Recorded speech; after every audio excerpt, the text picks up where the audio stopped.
বিসমিল্লাহির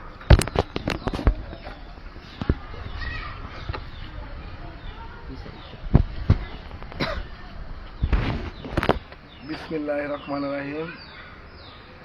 আজকে এই লাইভে আসার একটা কারণ, শেরপুর জেলার যুবদলের সহসাংগঠনিক শেরপুর শহর যুবদলের যুগ্ম আহ্বায়ক আমি হোসেন আলী বলতেছি। আমরা দীর্ঘদিন 2013 সাল থেকে রাজনীতি করতেছি। বুঝমান হওয়ার পর থেকে দেখতেছি আমার মা ও বাপ সবাই এই বিএনপির সাথে জড়িত আছে। কিন্তু আজকে 5 আগস্টের পর কিছু দালাল বাটপার আমাদের দলের ভিতরে ঢুকা অনেক চাঁদাবাজি এগুলা বিভ্রান্ত কইরা আমাদের ত্যাগী নেতা যারা ছিল এগর বদনাম দিয়ে আজকে সম্মানহানি করায় কেন্দ্রীয় বরাবর যে রিপোর্টটা ভ্যালিডেশনটা দিয়েছে তার কোনো সত্যতা যাচাই করে নাই। সে একটা মাদক ব্যবসায়ী সালমান, সুনির্দিষ্ট প্রমাণ আছে এবং এসপি সাহেব কিংবা থানার সবাই জানে সেই মাদক ব্যবসায়ী।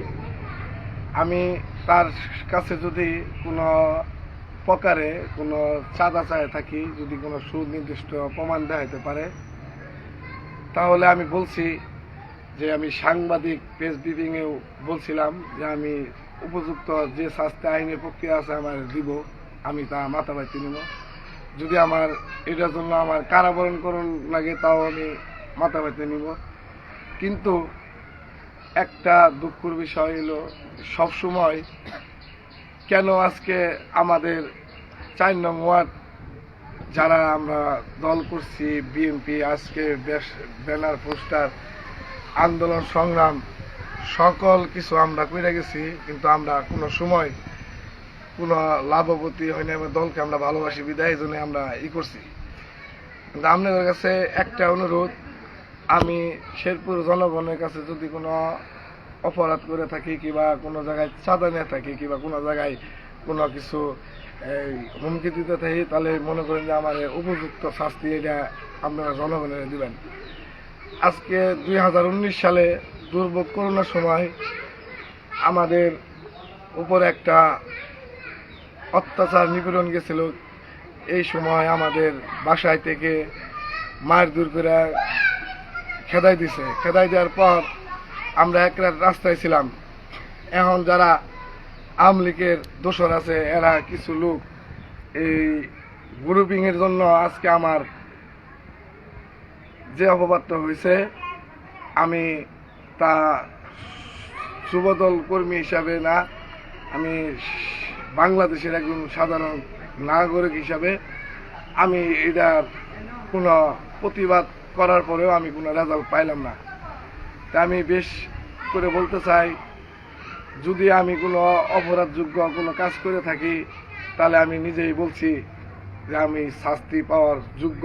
কিন্তু আমি নিজে একজন টেকনিক নেতা হিসাবে আমি বলতে চাই যে যারা আজকে বিএনপি নামে দলটারে ভাঙে দেওয়া চাইতেছে, বিচ্ছিন্ন করে দেওয়া চাইতেছে, এই শেরপুরবাসী সবাই জানে যে গ্রুপিংয়ের জন্য আজকে একটা মার্ডারও হইতে পারে।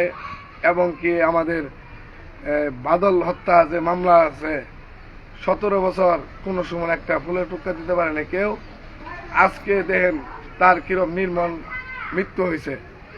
তে আমার যদি এরকম একটা দুর্ঘটনা হইতো গ্রুপিংয়ের জন্য, অনেক দিন থেকে আমার পিছনে পরিকল্পনা করতেছে আজকে যুবদলের সভাপতি সেক্রেটারি, এরা কিভাবে আমারে দল থেকে সরান যাব, এইভাবে গ্রুপিংয়ের মাধ্যমে আমাকে সরানোর জন্য অনেক পায়তারা করছে। কিন্তু আল্লাহর অশেষ মেহরবান, আমি কোনো অপরাধযোগ্য কাজ করি নাই। আমি গরিব ঘরের সন্তান, আমি আমার বাবা রিস্কা চালা, ঠিক আছে, কিন্তু দল করার অধিকার কি সবারই আছে। যদি না থাকে, বাংলাদেশ স্বাধীন হওয়ার পরে যেমন 71 সালে স্বাধীন হয়েছে, 5 আগস্টেও বাংলাদেশ স্বাধীন হয়েছে ছাত্র জনতার মুখে পড়ে শেখ হাসিনা পালানোর পর যে কারাগারে আমি ছিলাম, কারাগার থেকে কারাগার থেকে জেল ভাঙার পরে কারাগার থেকে বাড়াইছি। বাড়ানোর পর যে একটা বিশৃঙ্খলা শেরপুর জেলায় চলতেছে, আজকে এই গ্রুপিং এর জন্য শেরপুর জেলায় হত্যা, গুম, মার্ডার এগুলো হইতেছে। কিছু সাংবাদিক, ভুয়া সাংবাদিক আছে, এই সাংবাদিক গুলা মাদক ব্যবসায়ী বাসায় যায় মিষ্টি খায়, তারপরে আমার পেজ বিপিং কেন ছাড়লো না, আমার জন্য সাংবাদিক যারা গেছিল তারা কেন আমার জন্য কোনো কিছু করলো না, আমি কি তাদের টাকা দিতে পারি নাই বললে কি এই কাম করছে আমার সঙ্গে, তাহলে আমি কিভাবে আমরা বিচার পাবো? আজকে মনে করেন যে আমাদের 2019 সালে ঘর বাড়ি ভাঙিয়ে দেওয়ার পর আমরা এখন পর্যন্ত তারেক জিয়ার নির্দেশনা অনুযায়ী আমরা কারোর সাথে কোনো কার্যা বিভেদ করিনি, আমাদের জায়গাটা পর্যন্ত আমরা দখল করি নাই, আমরা নেই নাই, যাতে আমাদের দলের বদনাম না।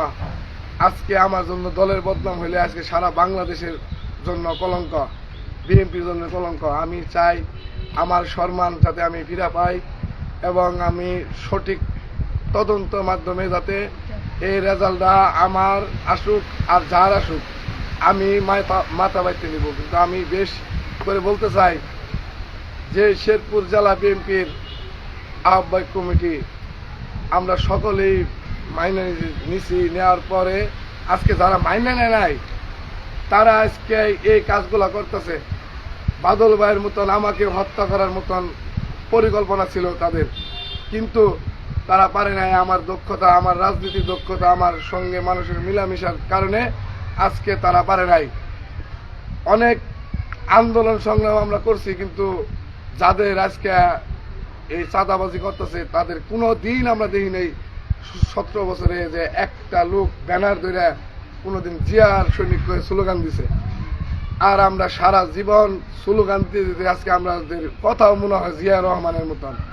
যাই হোক, বেশ করে আমি বলতেছি যুবদলের সভাপতি তিনি আর সাধারণ সম্পাদক তারও বলতেছি যে আপনি এক মাদক ব্যবসায়ী মাঝখানে বসে কিভাবে আপনি তার সাথে কথা বলেন, আপনি কিভাবে তার সাথে কথা বলেন? আপনারা তাহলে কি মাদক ব্যবসার সাথে কি কে কে জড়িত এটা বাইর না কইরা মাদক ব্যবসা এলাকার থেকে প্রতিবাদ করার কারণে যদি আমি অপরাধী হই, তাহলে বাংলাদেশের গণতন্ত্র কই আইলো? বাংলাদেশের গণতন্ত্র কই পাইলাম আমরা? আমরা তো গণতন্ত্র দেখতেছি বাংলাদেশে নাই। যে রাস্তা দিয়ে ছিনতাই, চুরি, ডাকাতি হয়, আজকে সে রাস্তায় যদি মাদক বিক্রি করে তাহলে কি হইলো? আমাদের বিএনপির নাম ভাঙায় সে মাদক বিক্রি করে। যারা জানে এলাকার ভিত্তি তথ্য নিলেই বোঝা যেত, কিন্তু সরাসরি আমি কেন্দ্রীয় নেতা মুন্না ভাইকে এবং আমার সদ্যীয় নয়ন ভাইকে বলতে চাই যে আমরা দুঃসময়ের ত্যাগী নেতা, আমরা কোনো সময় কোনো 17 বছরে কোনো একটা রিপোর্ট নাই। 2017 সালে 18 সালে আমাদের যুবদলের কমিটি দিচ্ছেন, এই কমিটি আমাদের সালাউদ্দিন ভাই টুকু আছিল, সে সভাপতি এরকম আছিল, কিন্তু তারপরেও আমরা কোনো আন্দোলন সংগ্রামের মধ্যে আমরা কোনো মিছিল মিটিং আমরা কোনো দিন অতিক্রম করি নাই। আজকে আমাদের বাড়িঘর আমরা হারা, আজকে মনে করেন যে সম্মান হারা, তাহলে আজকে এখন সম্মান পাই না। আমরা এখন যদি না সম্মান পাই তাহলে আমার যারা গ্রুপিং করে, যারাই করে, তাহলে আমারে বলতে পারতো যে তুমি বিএনপি করা ছাইড়ে দাও, তাহলে আমি সচিচ্ছায় আমি তাদের জন্য আমি বিএনপি করা ছাইড়ে দিতাম। আমি আদর্শ জিয়া রহমানের নিয়ে চলতাম, কিন্তু তারেক জিয়ার কথা অনুসারে আমরা কোনো সময় কারোর সাথে কোনো বিরোধ করি নাই। আমি বলে আমার কথা শেষ করতেছি, যাতে আমি কোনো সঠিক বিচার পাই, আমি এই বলে কথা শেষ করি। জিয়ার সৈনিক তারেক জিয়া অমর হোক, খালেদা জিয়া জিন্দাবাদ।